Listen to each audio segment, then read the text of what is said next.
have been warned that action will be taken against them as demonstrations against the military coup gather momentum. Tens of thousands of people have been taking part in rallies across the country. As crowds have swelled across Myanmar, water cannon have been fired on protesters for the first time. Police took action for about half an hour in Naypyidaw to try to disperse demonstrators who were blocking major roads in the capital. It's estimated tens of thousands of people took to the streets. The growing protest movement coincided with internet access. Rallies have been reported in major cities, including Naypyidaw and Yangon, as well as Mandalay and in Kachin State in the north. Many are flashing the three-finger salute that has come to symbolize opposition to the military coup. Others have been chanting government.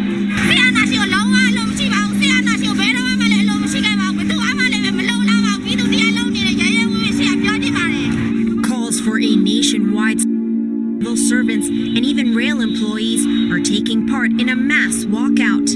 Healthcare workers are also on strike, forcing army hospitals to treat patients instead.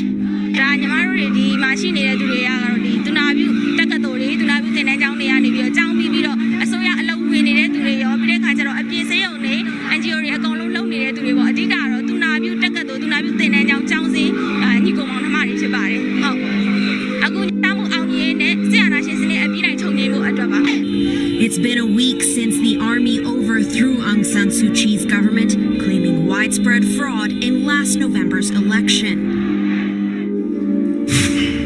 Young White Kid has been following the latest development. Now for more, things are getting tense.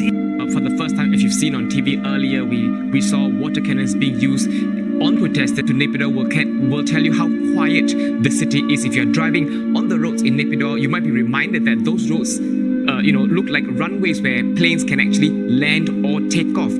So it's a sharp contrast because today the large roads were filled with people as well as we've seen earlier, water cannons being used on them.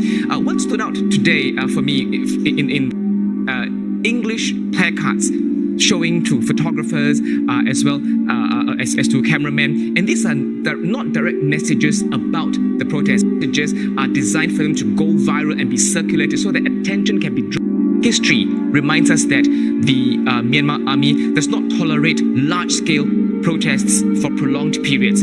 History also tells us that Myanmar people taking part in protests. So the key question that's on everyone's mind really is what and perhaps when would be that breaking point?